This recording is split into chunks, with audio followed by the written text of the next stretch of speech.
Aigle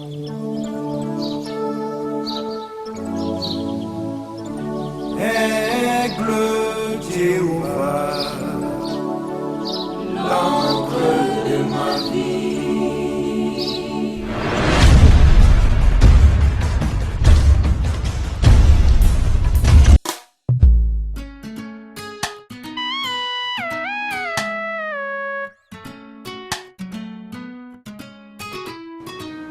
Shalom, bien-aimés dans le Seigneur, que Dieu vous bénisse partout. Vous allez nous suivre sur le net, Facebook, YouTube. Nous voici encore une fois de nouveau devant vous pour vous présenter dans ce peu de minutes, comme notre habitude, la parole de Dieu que nous allons partager. Sans plus tarder, avant de lire la lecture de la parole, je vais remercier tous les bien-aimés qui nous avaient suivis la fois passée. La sœur Monique Ndaya en Ouganda, que Dieu te bénisse. Le pasteur Benjamin Benda en Afrique du Sud, que Dieu te bénisse. Frère Emerin Tamboué et les autres, que Dieu vous bénisse tous. Vous avez fait vos commentaires, j'ai déjà vu ça. Ceux qui sont aux États-Unis, frère Léon, que Dieu te bénisse, et les autres là aux États-Unis, que Dieu vous bénisse richement. Veuillez vous abonner à notre chaîne YouTube. Notre YouTube est encore gratuite, ce n'est pas encore monétisé. Si vous vous abonnez, c'est pour que lorsque nous lançons une prédication, vous puissiez être directement connecté à la page. Notre YouTube, c'est la nourriture de l'aigle qui présente votre frère Jean-Claude Kandolo. Notre thème toujours le merveille du message.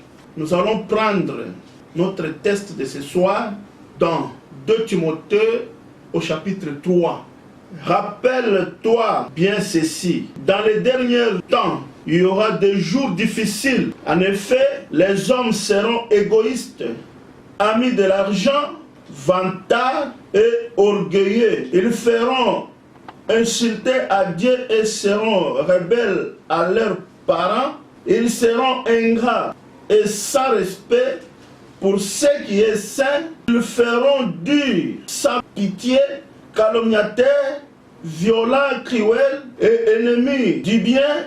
Ils seront traîtres, emportés et enflés d'orgueil. Ils aimeront de plaisir plus que Dieu. Ils garderont les formes extérieures de la foi, mais ils rejetteront la puissance.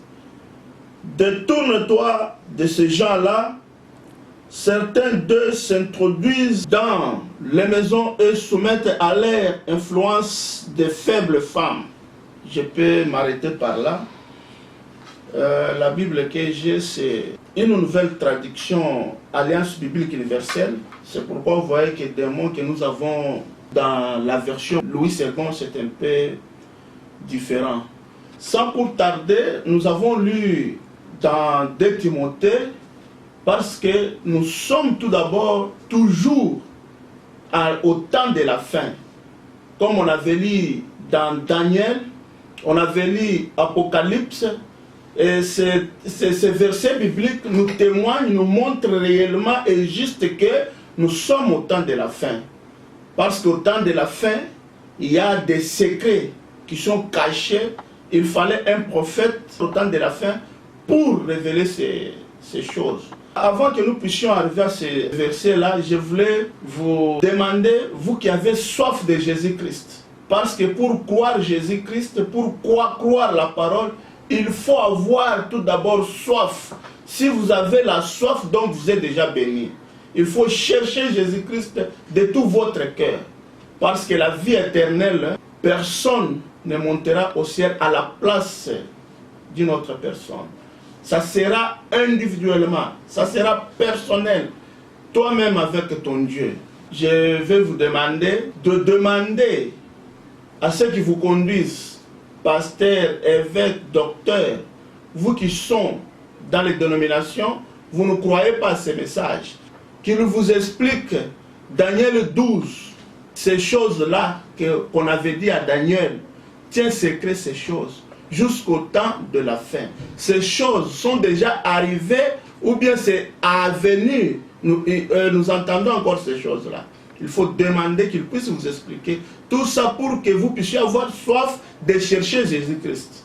C'est la même vision que Jean de Patmos dans Apocalypse 10 avait vu. Alors nous allons commencer notre prédication de ce soir. Le vrai péché, c'est l'incrédulité.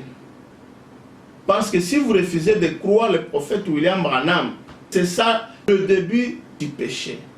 Le péché, nous ne traitons pas le péché comme voler. C'est un péché, commettre adultère, boire, aller dans des bars. Non. Ça, ce sont le fruit du péché. Ce que j'ai lu ici, le vrai péché, c'est l'incrédulité à la parole. Ce n'est pas boire, voyez. Je ne peux pas pécher. Celui qui est né de Dieu ne pratique pas le péché. Parce qu'il ne peut pas pécher. La semence de Dieu demeure en lui. Voyez? Donc, si vous êtes déjà né en Jésus-Christ, le péché n'est pas en vous. Même dans Romains, la Bible dit, il n'y a plus de condamnation pour ceux qui sont en Jésus-Christ.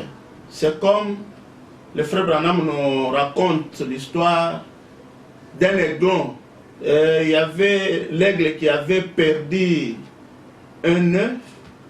Et cet œuf-là, quelqu'un a pris cet œuf, il est allé le mettre sous la poule. Les œufs sont clos et l'aiglon est sorti aussi parmi les poussins. Il commençait toujours à suivre la poule. Il dit que lorsque l'aiglon suivait la poule, ce n'était pas dire que l'aiglon était devenu une poule, non.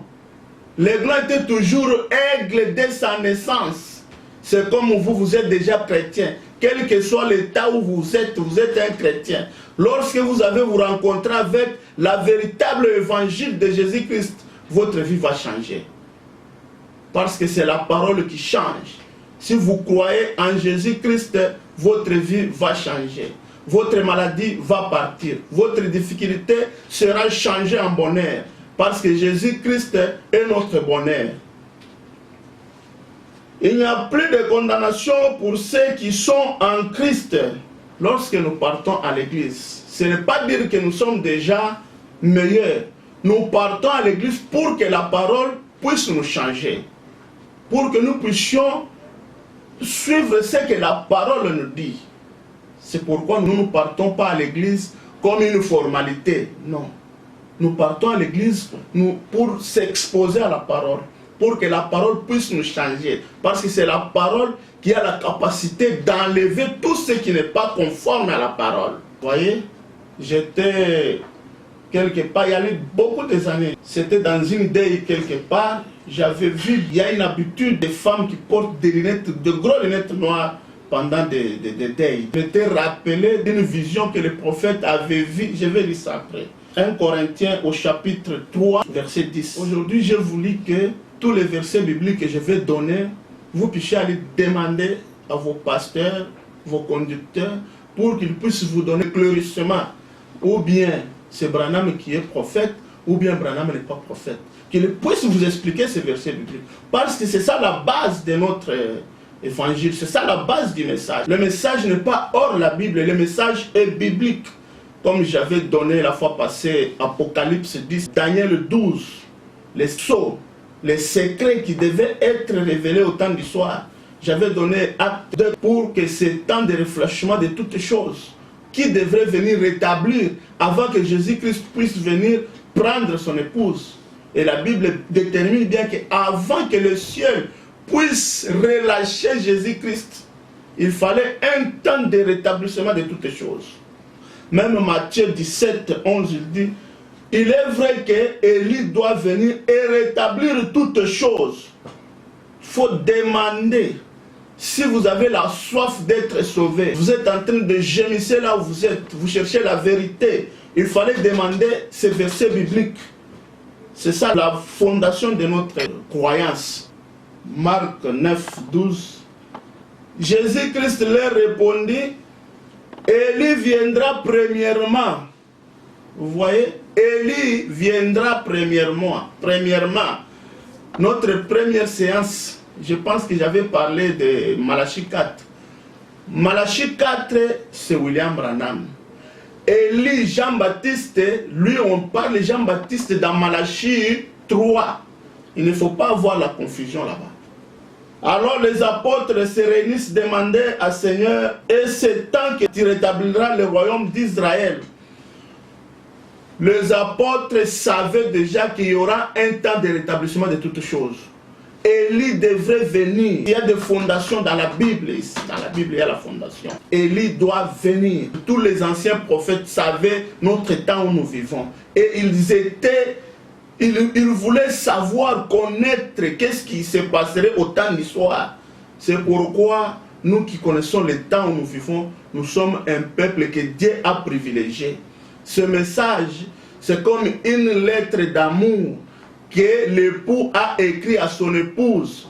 Personne ne peut pas connaître le contenu de la lettre si ce n'est que l'épouse lui-même.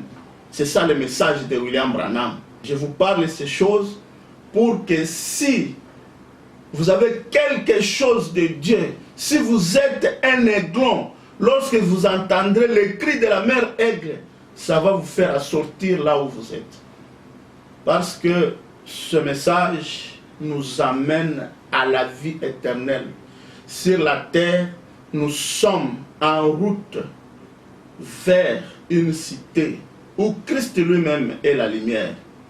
La vie éternelle, la chose la plus importante, la vie que nous menons ici, c'est une vie partielle, ça va passer. Mais ce qui est éternel, c'est ce que nous vivrons de l'autre côté. Nous savons du reste que Dieu nous a donné toutes choses en Jésus-Christ. Il nous a pardonné en Jésus-Christ. Et nous sommes pardonnés gratuitement. Nous n'avons pas le désir du monde parce qu'il nous a libérés du péché. C'est pourquoi la Bible dit, si vous aimez le monde, donc l'amour de Christ n'est pas en vous. Si Christ vous pardonne, il n'est pas question d'entendre le jour ou le mois. Christ vous pardonne et vous êtes pardonné à la minute même, il vous a accordé ce pardon. Si vous l'acceptez comme pardon, s'il vous pardonne, vous ne voulez pas accepter ce pardon et ce pardon est devenu vain. Comme je vous avais raconté l'histoire de l'ancien soldat qui était condamné à mort à cause de l'abandon de poste. Et son ami était allé voir le président américain pour demander la grâce à son ami. Et le président avait accepté. Mais lorsqu'on arriva au prévenu, il rejeta le pardon et cet homme était mort. L'homme est connu de Dieu. Il est créé pour être Dieu sur la terre. Lorsque Dieu a créé l'homme, Dieu n'a pas créé l'homme pour qu'il puisse être un mendiant, pour qu'il puisse être quelqu'un qui souffre. Dieu a créé l'homme pour qu'il puisse être un Dieu sur la terre, qu'il puisse être à l'aise. Mais c'est Satan, le diable, qui amène la souffrance, qui amène des maladies, qui amène tout ce qui est contraire à la volonté de Dieu. Comme je venais de vous dire, le problème de pardon, là je vais essayer un peu de lire ça, et surtout les mamans qui vont nous suivre. J'avais d'ailleurs oublié de saluer Maman Kadi qui m'avait appelé que notre intervention lui avait fait du bien, elle était en voyage, que Dieu te bénisse. Je vais vous lire un peu une histoire que Frère Branham nous a, parce que aujourd'hui, tout ce que nous prêchons, tout ce que nous vous présentons, c'est grâce à cet homme de Kentucky, le prophète William Branham, que Dieu nous a envoyé, qui est le chemin, qui est le prophète de l'âge, le prophète du temple de Moïse, le prophète majeur, parce qu'il y a des prophètes et des prophètes majeurs. Être pardonné du 28 octobre 1963 au paragraphe 156. C'est l'histoire d'un petit enfant qui va vous faire du bien, surtout si tu es malade, si tu as un problème qui te tourmente, Mais si tu crois, tu prends ces choses que nous disons ici au sérieux, et Dieu entrera en scène pour te donner la solution à ton problème. Frère Branham dit ceci. Une fois, on m'a raconté une petite histoire. Cela m'a beaucoup aidé. Un garçon avait été kidnappé. Autrefois, je pensais que vous tous, vous avez appris l'histoire de la Bible. Vous avez appris l'histoire de l'Église. Et là, je pense que c'était les Fox. Non, ce n'était pas cela. C'était le père nicéen, plutôt la vie de Saint Patrick. Saint Patrick était évidemment, c'était juste un nom qu'on lui avait donné. Son nom était Scat. Il avait été kidnappé par une bande de pirates et qu'il a été embauché pour élever des cochons. Et l'histoire dit, c'est que cet enfant avait été kidnappé et embarqué à bord d'un bateau. Et qu'il s'est débrouillé, et le vieux capitaine tomba malade un jour. Il fut sur le point de mourir, et il était très malade, très loin, amer. Et le vieil homme à la barbe grise était couché dans sa cabine, et il a appelé son équipage, ce matelot, et dit, il y a une Bible parmi vous? Il dit, quand j'étais un enfant, j'étais élevé en chrétien et dit-il, je suis en train de mourir. Et mes amis, je n'aimerais pas mourir comme ça. Il dit, comme je te dis ce soir, je ne veux pas que tu puisses mourir dans l'état où tu te trouves. Crois en Jésus-Christ, tu seras sauvé, toi et ta famille. Avez-vous la parole de Dieu?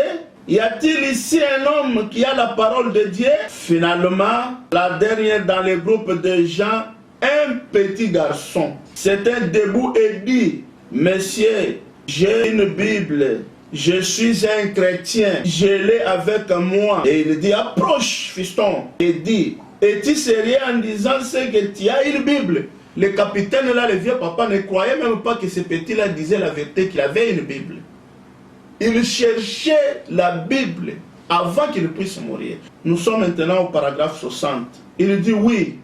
Le petit dit, ma mère et mon père étaient chrétiens. Et j'ai donné ma vie à Christ quand j'étais encore tout petit. Et j'amène sa parole avec moi partout où je vais. Je l'ai mise sur mon cœur. Il dit, lis-moi quelque chose là-dedans, fiston, avant que je ne meure. Et le petit ami ouvrit dans Ésaïe 53. Et il y était écrit ceci. Il était brisé pour notre iniquité. Le châtiment qui nous a donné la paix est tombé sur lui. C'est par ces meurtrissures que nous sommes guéris. Et quand il dit cela, le vieux capitaine dit, petit, continuez de lire. Le petit garçon dit, puis-je faire un commentaire ici?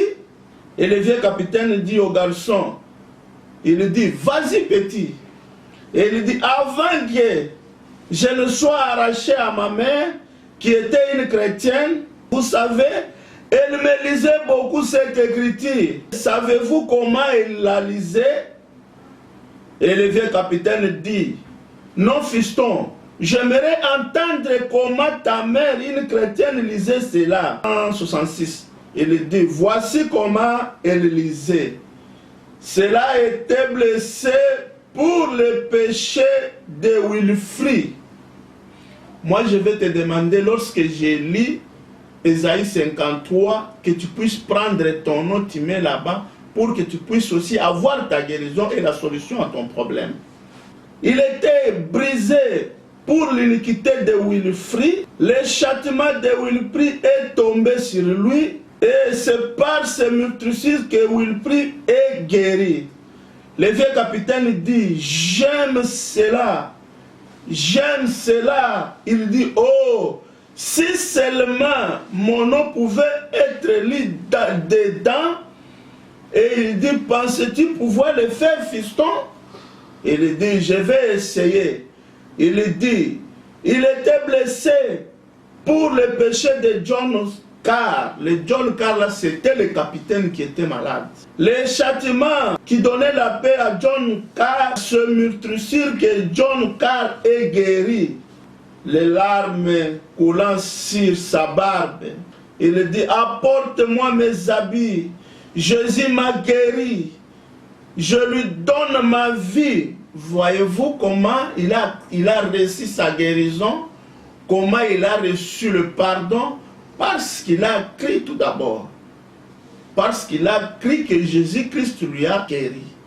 Alors, je vous demande de prendre Ésaïe 53:5, que tu puisses mettre ton nom là où il fallait le mettre, pour que tu puisses être guéri, pour que tu puisses avoir la solution à tous tes problèmes. Parce que Jésus-Christ est la solution. Il n'y a pas un problème que Jésus-Christ ne peut pas te donner la solution. Là où la sagesse et l'intelligence de l'homme s'arrêtent, c'est là où la sagesse du commencement de Jésus-Christ commence. C'est là où il commence à faire, à étonner le monde, à étonner les gens. Lui qui est l'expert en toutes choses. Je voulais dire ceci dans Matthieu, comme je vous ai dit de chercher Christ, de demander à vos pasteurs, aux conducteurs, qu'ils puissent vous montrer la vérité. Parce qu'aujourd'hui, ce n'est pas dire qu'être dans une église quelconque, c'est ça la vérité, non. Or que la vérité, ça se trouve dans le message de William Branham. Si je vous demande, pour que vous puissiez demander, pour que vous puissiez être à la recherche de la vérité, comme Philippe et les autres, ils cherchaient le Messie. Ce n'était pas dire que le Messie était venu comme ça. C'est parce qu'il y avait d'abord quelque chose en eux, il cherchait le Messie. Il avait une profondeur. C'est cette profondeur-là qui a fait qu'il puisse aller se rencontrer avec le Messie. Prenons tout d'abord Jean au chapitre 1, verset 40, avant de terminer. André, frère de Simon, Pierre, était l'un des deux qui avait entendu les paroles de Jean et qui avait suivi Jésus-Christ. Ce fut lui qui rencontra le premier son frère, Simon, et lui dit, nous avons trouvé le Messie, que signifie Christ. Vous voyez, ils ont trouvé le Messie. Donc ils cherchaient le Messie. Même la femme au puits, lorsqu'il a découvert que cet homme, c'est ça la promesse du Messie, il a accompli le signe messianique, et il a couru de joie en criant, venez voir un homme. Vous voyez ça? Si vous lisez l'histoire, vous trouverez que cette femme était à l'attente de quelque chose. Même vous partez dans des églises sans même l'attente de quelque chose, sans savoir qu'il y aura une fin bientôt là. Comme nous venons de lire, nous sommes au temps de la fin. Vous voyez comment, caractéristique des gens du temps de la fin, la Bible nous montre tout ça, que nous sommes au temps du soir. Écoutez même le titre de cette prédication, Jean au chapitre 4, 21. Parce que j'ai dit de la femme, il faut que je lise ça. La femme lui dit, je sais que le Messie doit venir, celui qu'on appelle Christ. Quand il sera venu, il nous annoncera ces choses. Vous voyez? C'est là où je dis que si tu es à la recherche de quelque chose, tu vas le trouver. Parce que la vérité aujourd'hui, la volonté de Dieu parfaite, comme du temps de Noé, comme je vous l'avais dit, comme du temps de Moïse, c'est Malachie 4. Malachie 4, c'est William Branham. Malachie 4, ce n'est pas Jean-Baptiste. Jean-Baptiste, c'est Malachie 3. Maintenant, je voulais chuter par ce que j'avais dit, le jeune sait de porter des gros lunettes noires là. Ce paragraphe 91, les âmes qui sont en prison du 10 novembre 1963, c'est prêché le matin. Alors je suis monté à l'étage supérieur et je me suis assis. Et là, il y avait l'escalier roulant. C'était chez J.C. Penney. Et cet escalier roulant faisait monter les gens à l'étage. Eh bien, j'ai eu l'estomac tout chaviré de voir des femmes qui montaient, des jeunes, des vieilles, en tout petit short. ce que les gens portent aujourd'hui, vous voyez que ce n'est pas conforme à la parole. Vous voyez dans l'église aujourd'hui des femmes qui viennent avec des mini-jupes, d'autres qui se permettent même de porter des pantalons, venir avec ça à l'église. Ce n'est pas conforme à la parole de Dieu. Débarrassez-vous de ces choses-là. Un petit shot, leur corps corrompu, ces femmes habillées d'une manière sexy, avec leurs grosses têtes, elles arrivaient là. Et l'une de celles qui étaient montées par l'escalier roulant est arrivée près du fauteuil où j'étais assis, la tête baissée, et je me suis retourné pour regarder. Une de celles qui arrivait par l'escalier disait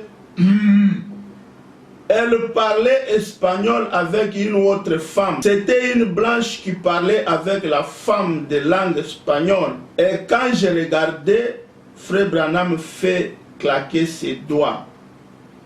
Tout d'un coup, je changeais. Et tout, vous savez, les yeux qui se prolongent comme ceci, et avec des trucs verts sous les yeux, c'était exactement ça que j'avais vu quand j'étais enfant. C'était exactement la même femme. Et tout mon corps était devenu engourdi.